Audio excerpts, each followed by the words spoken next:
យើងមានសិទ្ធិរាល់ថ្ងៃគ្រាន់ថ្ងៃហ្នឹងជាថ្ងៃដែលយើងរំលឹកថា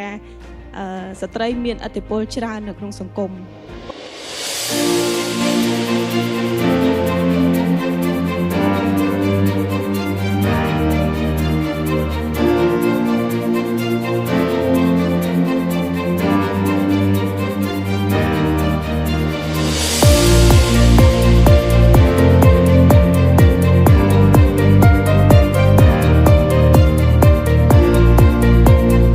ទៀតយើងមិនមែនក្នុងគោលបំណងផ្ដល់ដំណោះស្រាយឲ្យពួកគាត់ទេប៉ុន្តែគឺក្នុងគោលបំណងជំរុញឲ្យស្ត្រី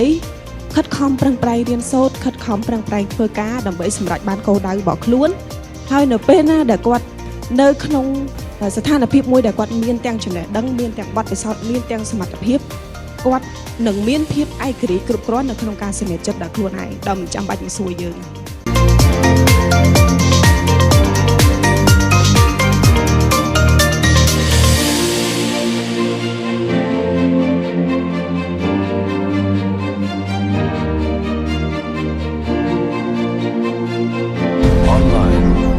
Touch with your world.